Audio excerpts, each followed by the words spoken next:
My parents basically signed my 7-year-old daughter's death warrant just so they could fund my sister's fashion boutique. And they did it without even realizing that my fiancé had been hiding a secret all this time.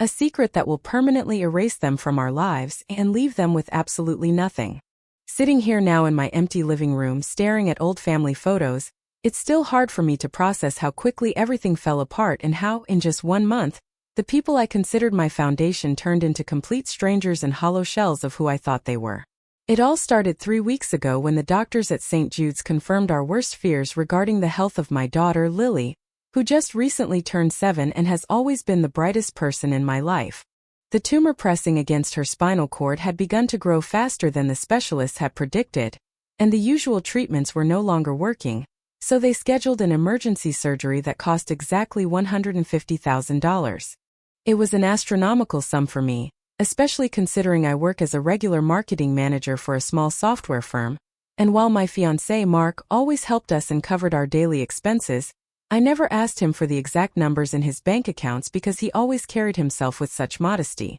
The insurance company denied our claims twice, calling a complex neurosurgical operation an elective procedure, as if we were talking about a nose job and not my daughter's ability to walk or simply live without constant, agonizing pain. I remember that evening when Lily came up to me with tears in her eyes and asked if she was really going to die, and in that moment something inside me finally snapped because I knew I only had 4 weeks to find the money. My fiancé Mark, who works in financial management and always seems way too calm in crisis situations, just held me then and said everything would be fine, but I could tell he was planning something when he suggested we organize a big family dinner at the most expensive restaurant in the city. I resisted the idea at first because spending our last bit of money on expensive food in our situation seemed like total madness, but Mark insisted, saying that in a setting like that my parents Robert and Deborah would take us more seriously and see that we were responsible people worth investing in.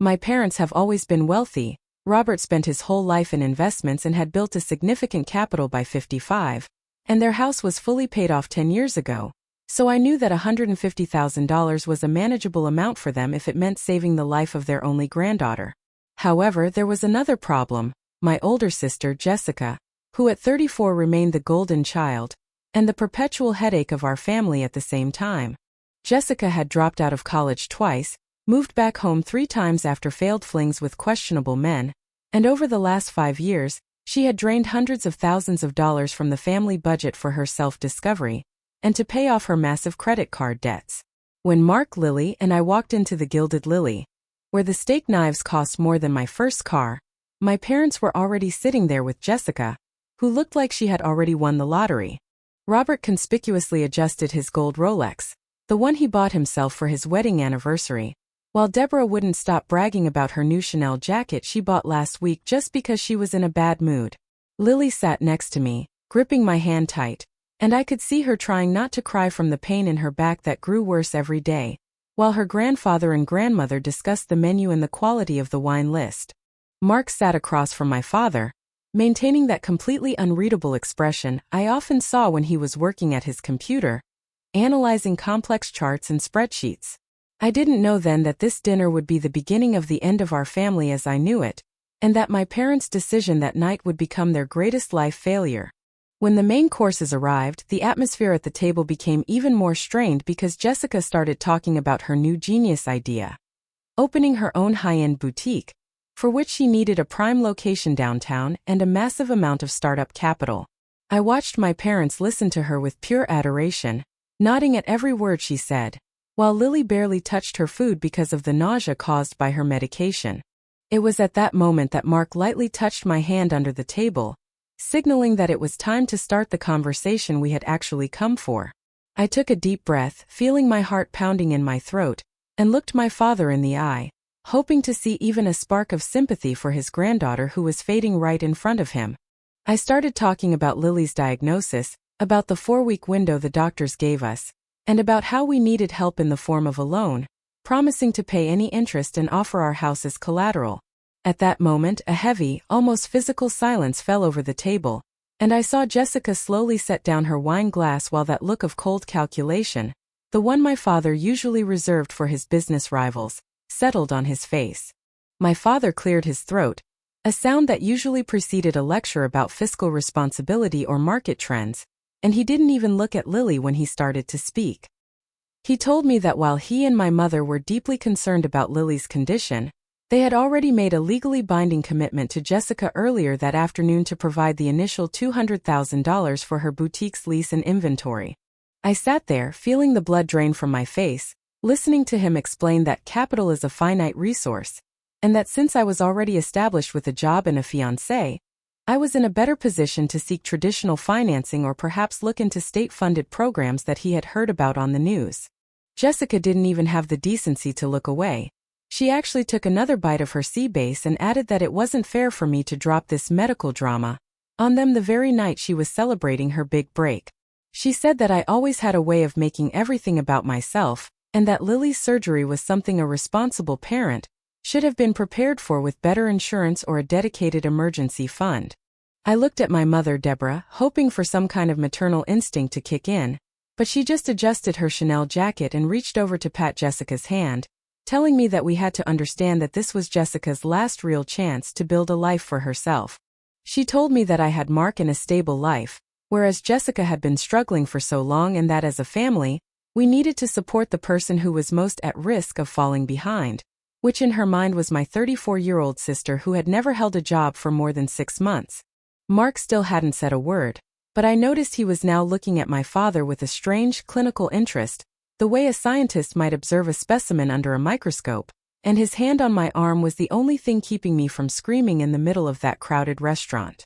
The next day, the reality of the situation began to settle in like a cold fog, and I spent hours on the phone with various banks, only to be told that my debt-to-income ratio was too high for a personal loan of that size and that my house didn't have enough equity to cover even half of the surgery cost. I called my father one more time, thinking that perhaps the morning light had brought some clarity to his conscience, but he was even more dismissive on the phone, telling me that he had already transferred the funds to Jessica's new business account and that he wouldn't betray her trust by clawing back the money. He actually had the nerve to tell me that if I was truly desperate, I should look into selling my car or asking Mark's family for the money, even though he knew Mark's parents were retired teachers living on a fixed income in a small town 3 states away. By the end of the first week of this nightmare month, Lily started complaining that she could no longer feel the toes on her left foot, and the doctor told us that the window for a successful outcome was closing faster than we had originally thought. I spent my nights sitting on the floor of her bedroom, watching her sleep and listening to her shallow breathing, feeling a level of resentment toward my own parents that I didn't know a human heart could hold. I started documenting everything, every refusal, every cold text message from my mother asking if I could help Jessica pick out chic furniture for the boutique since I had good taste, and every social media post Jessica made about her new journey as a business owner. Mark, meanwhile, started spending more time in his home office, often staying up until 3 or 4 in the morning, and when I would peek in, I'd see him looking at complicated legal documents and bank statements that didn't look like our household bills. He told me not to worry about the money and that he was shifting some things around, but he was so vague that I started to panic, thinking he might be doing something illegal or dangerous to save our daughter. One afternoon, I saw him walking out of a law firm downtown that specialized in high-end corporate litigation and estate planning, which made no sense because Mark was a mid-level analyst, or so I had thought for the 3 years we had been together. When I confronted him that evening, he just sat me down, made me a cup of tea, and told me that there were things about his family's history and his own career that he had kept quiet because he wanted us to build a life based on who we were, not what we had. He told me that he had been watching how my parents treated me and Lily for a long time, and that the dinner at the restaurant was the final test. He needed to see if they were capable of basic human empathy. He said, "Sarah, your parents didn't just choose a boutique over Lily. They chose a fantasy over a life, and now they are going to learn what happens when you make a bad investment." I didn't understand what he meant at the time, but the look in his eyes was so cold and focused that it actually shivered my spine, and for a moment, I was almost more afraid of my fiancé than I was of my daughter's illness. He told me he had already secured the money for Lily's surgery, and that it would be performed in 10 days at a private surgical center that didn't care about insurance approvals, but he made me promise not to tell my parents that we had found the funds. He wanted them to believe we were still drowning, still desperate, and still waiting for them to change their minds, because he wanted to see how far they would go in their selfishness before he pulled the rug out from under their entire world. As we entered the second week of the month, the tension in our house was suffocating, and I had to play the role of the grieving, desperate mother whenever my mother called to complain about the stress of Jessica's grand opening. My parents even invited us to a pre-launch party at the boutique, where they expected me to show up and celebrate Jessica's success, while my daughter was literally losing the ability to walk, and Mark insisted that we go, saying it was important for everyone to see us there one last time. The evening of Jessica's pre-launch party felt like walking through a minefield where I was the only one who knew where the explosives were buried, while my parents and sister danced around with champagne glasses in their hands. The boutique was called Aura, located in a district where the monthly rent alone could have paid for Lily's medical consultations for a year,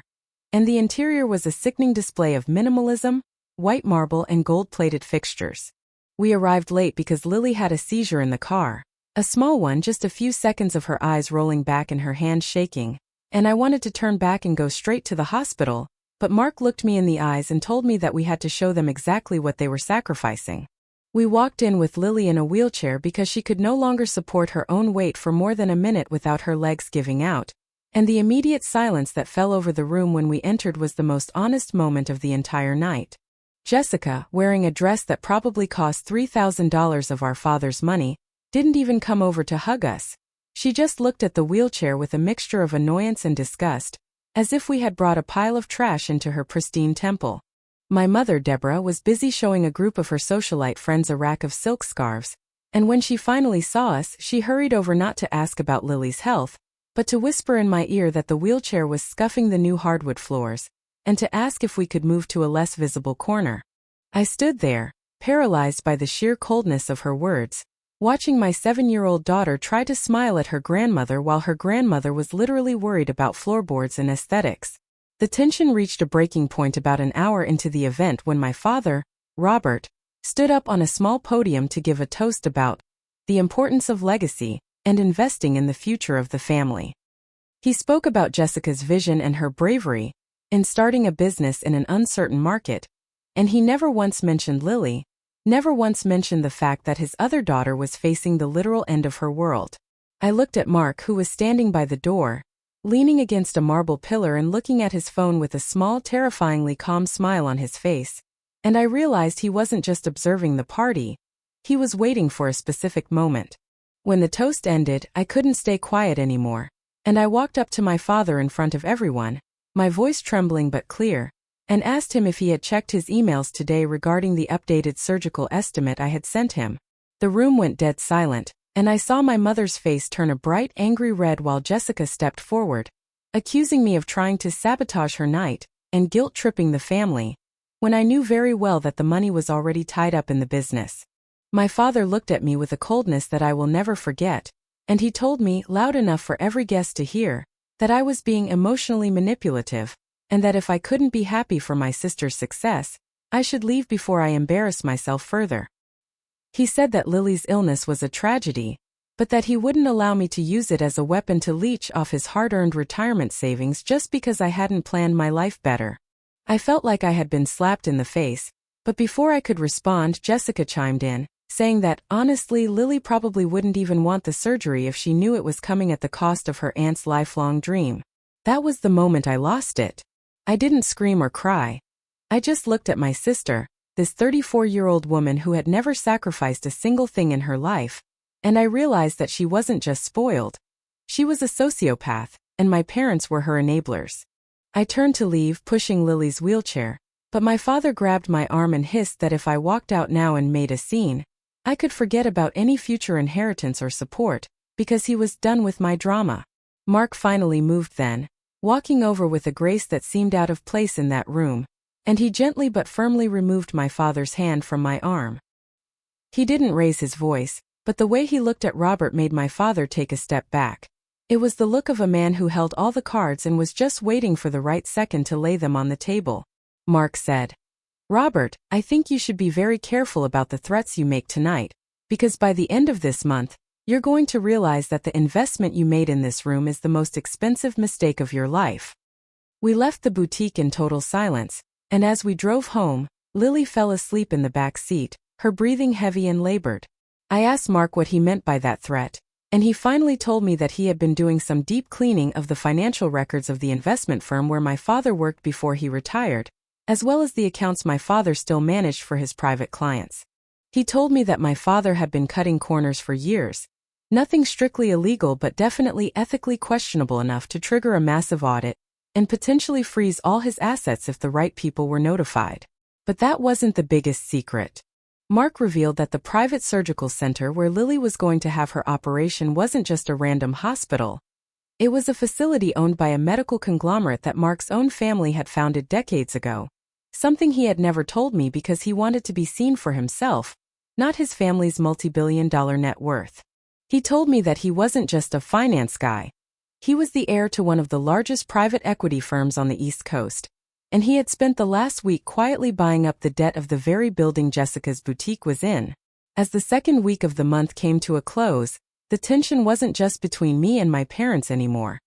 It was a silent war being waged in the shadows. My father started calling me, his voice sounding panicked, saying that he was having trouble with his bank accounts, and asking if Mark knew anything about market fluctuations that could cause a temporary freeze on his funds. I followed Mark's instructions and played dumb, telling my father that I was too busy coordinating Lily's end-of-life care, because we couldn't afford the surgery, a lie that tasted like ash in my mouth but was necessary for the trap Mark was setting. Jessica's boutique opened for its first official day of business, but by noon, there were two men in suits standing outside her door with legal notices, and my mother was calling me in hysterics because their perfect world was starting to crack at the seams. I sat in the hospital room with Lily, who was being prepped for her preliminary tests, and I felt a dark, heavy sense of satisfaction knowing that while my daughter was finally getting the care she deserved, the people who would have let her die were about to lose everything they valued most. By the third week of this nightmare,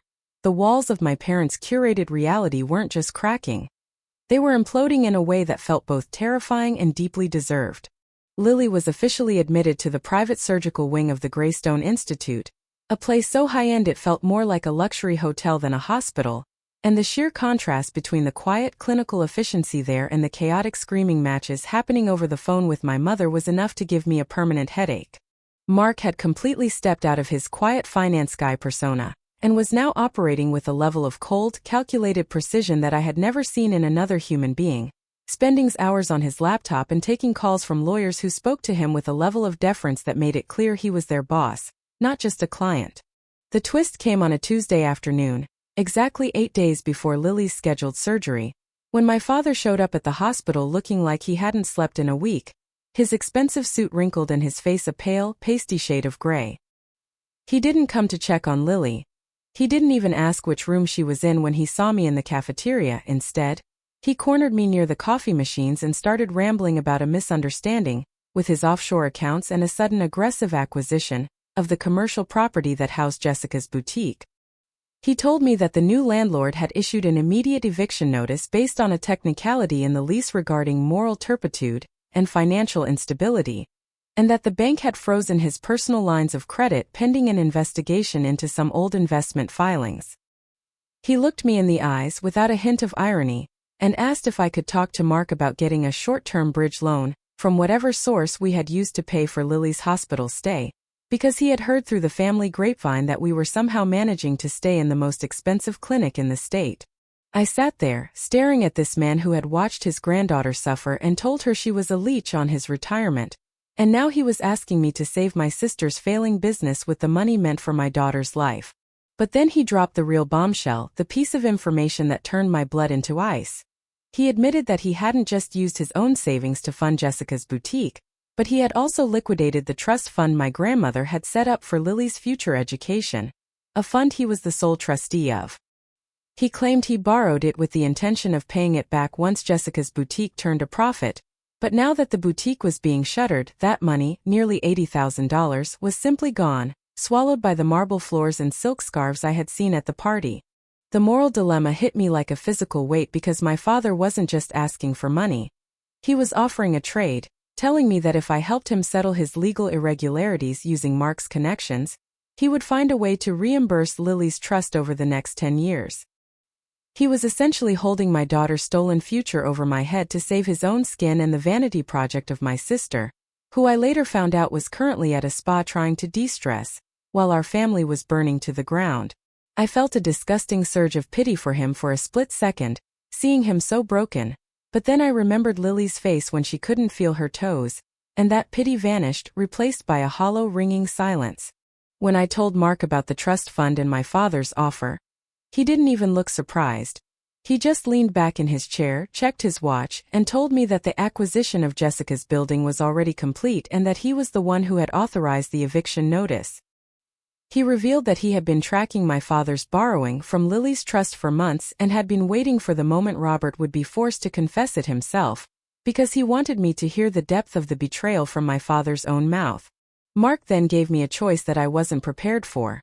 He told me he could either proceed with the full legal destruction of my father, which would likely end in a criminal indictment for embezzlement and total bankruptcy for my parents, or he could fix the records, cover the missing trust money, and let them walk away with their house, provided they signed a document never to contact us or Lily again. I spent the next 24 hours in a state of absolute mental paralysis, walking the sterile hallways of the hospital while Lily slept, trying to decide if I wanted justice or if I wanted to be better than them. My mother kept calling, leaving increasingly frantic and abusive voicemails, accusing me of turning my husband against the family, and saying that I would have blood on my hands if my father had a heart attack from the stress. She actually had the nerve to say that Lily's surgery was a luxury, while their survival was a necessity,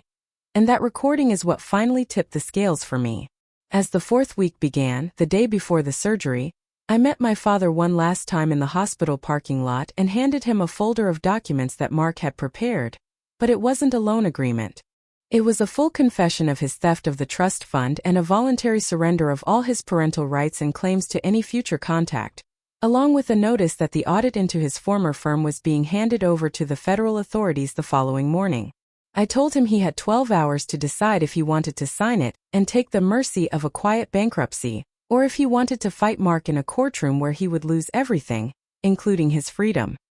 He looked at me with such pure, unadulterated hatred that I realized there was never any love there to begin with.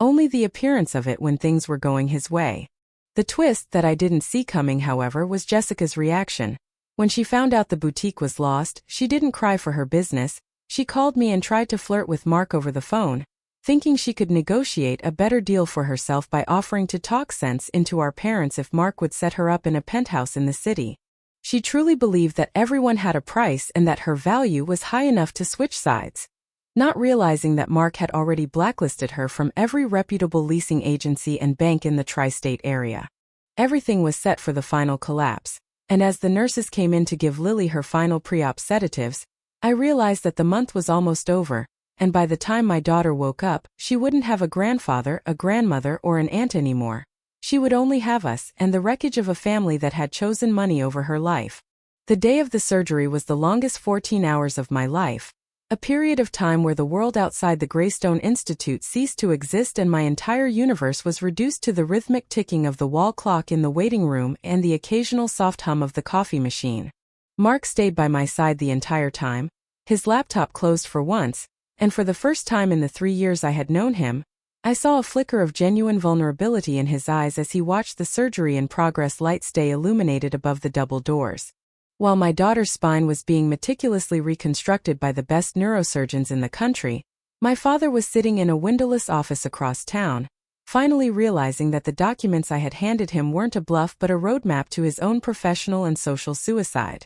I received a single text message from my mother around noon that simply said, "I hope you're happy with what you've done to this family." And I didn't even feel the urge to reply because at that point, the word family had lost all its traditional meaning and had become nothing more than a biological label for people who would rather see a child paralyzed than lose their status in a country club. When the head surgeon finally emerged, still in his blue scrubs and looking exhausted but satisfied, and told us that the tumor had been successfully removed without damaging the nerve roots, I didn't scream or cry. I just felt a strange, heavy numbness wash over me, a realization that the month-long war was over and we had actually won. He told us that Lily would need months of physical therapy, but she would walk again, and that the spontaneous funding of the procedure had allowed them to use a new type of synthetic graft that would grow with her, a technology my father had called a waste of money just 2 weeks prior. As I sat by Lily's bed in the recovery room, watching her chest rise and fall in a steady, healthy rhythm, I got a notification on my phone that the legal transfer of my parents' home had been initiated as part of a private settlement to avoid the embezzlement charges regarding Lily's trust fund. Mark had played his final hand, giving them the choice to hand over the equity in their house to replenish the trust and pay for the surgery, or face a mandatory minimum sentence in a federal penitentiary for financial fraud. They chose the house, of course, because for people like Robert and Deborah, the fear of being seen in a prison orange jumpsuit far outweighed the sentimentality of the roof over their heads or the memories they had built there. Within 48 hours of Lily's surgery, my parents were packing their luxury SUVs with whatever designer clothes and jewelry they had left, moving into a cramped two-bedroom apartment that Jessica had rented with the last of her marketing budget before her accounts were seized. I watched the final moments of their old life through a security camera feed that Mark showed me. My father looking at the empty walls of his study, my mother crying not for her granddaughter, but for the loss of her walk-in closet, and Jessica screaming at them both because she realized she would actually have to get a job at a retail chain to pay their rent. There was no grand apology, no moment of clarity where they realized their cruelty.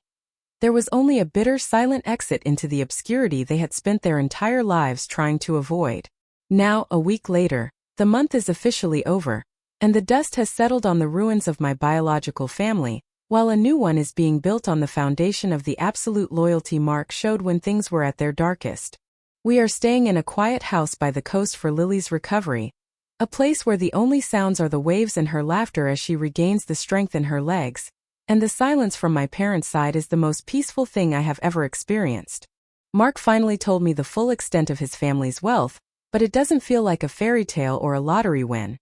It feels like a heavy responsibility, a tool that we use to excise a cancer from our lives just as surely as the surgeons excised the tumor from Lily's spine. My father sent one last email through his lawyer, asking if I would consider lending them enough money to keep Jessica's car from being repossessed, and I simply forwarded it to the trash folder without reading the second paragraph, because I realized that some people are beyond redemption and that blood is only thicker than water until it's put up for sale.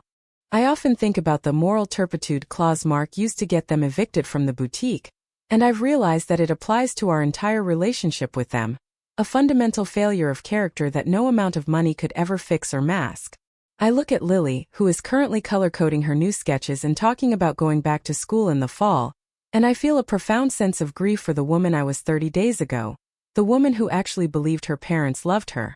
The most realistic part of this entire ordeal isn't the money or the secret identities or the dramatic downfall. It's the fact that even after everything, I still catch myself wanting to call my mother when Lily does something cute, before I remember that the woman on the other end of the line doesn't exist anymore. We are moving forward with a lot of money and a healthy child,